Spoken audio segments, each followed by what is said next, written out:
Hello, my name is Gary Sweeney, and I'm doing the midterm analysis video. So we're going to start with the code for the video. First, we were asked to import the digits library, the data, use test, training, split, so on, and we're going to train gradient-boosted regression trees using fourfold cross-validation, in estimators, learning rates, max depth. And A was to analyze our output. So we're doing that. We're varying in estimators, learning rates, and max depths. We also use fourfold cross-validation as found here.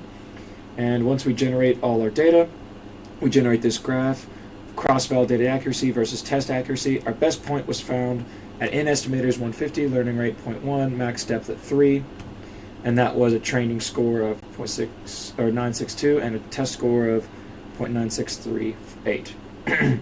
So in order to do B, identify number of misclassified samples,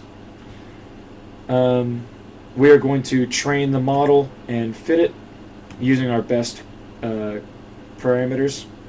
And then where y prediction is not equal to y test, we capture all of them. And then we're just going to display a few misclassified ones. And to display the misclassified ones, we use the normal plot. And we found these are 3 of them, just a quick example. So 6 is misclassified as an 8 here, 2 is a 7, and 5 is an 8. You could see that they're all very close visually to what they're misclassified as, so it's easy to see why it did that. And C, we have to make the heat map of the Y8x8 using the original 64 features.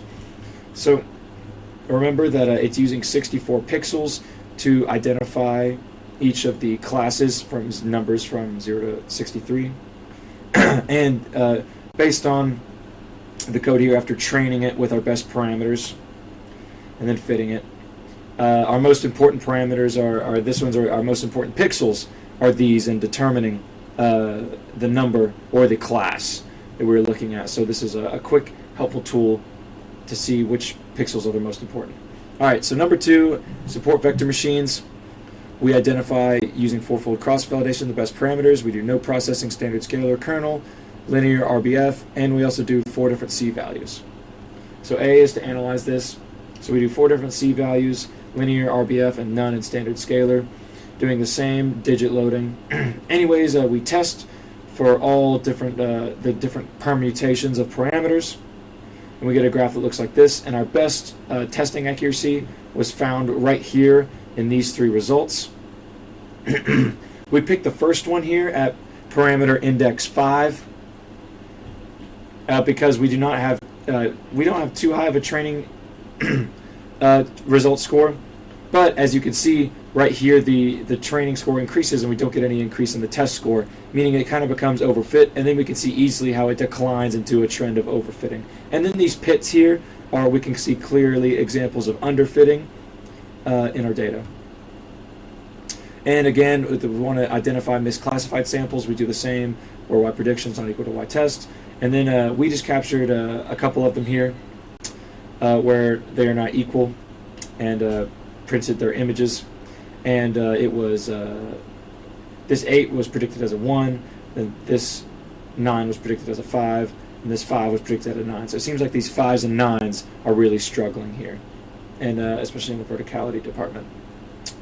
All right, and then 3, we use predict proba on the 2 to identify samples that are good for either one and bad for the other, or ones that are hard for both. So we do the normal code, predict proba, and then I had the code automatically print out some stuff for the thresholds, which we'll talk about later.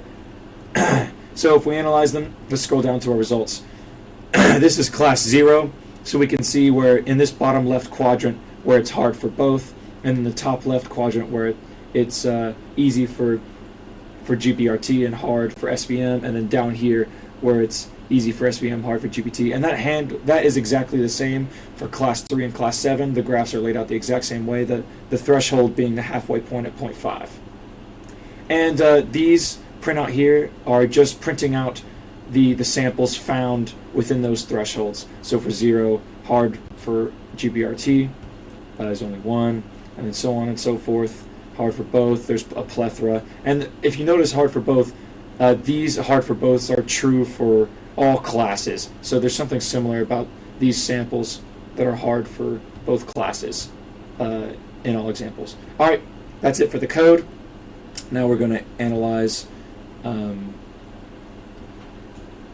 our report. So let's start with question 1, where we have to, given the, here it is, 20-dimensional data set, 20 samples, 2 to classes, 10 samples each class, correctly using SVM, no regularization, and 2 samples from class 1 can be misclassified using with regularization. So we can see if we draw the line here, it's no regularization, it's perfect. But if we were to widen the boundary here and draw this additional line, these 2 samples from class 1 would be misclassified.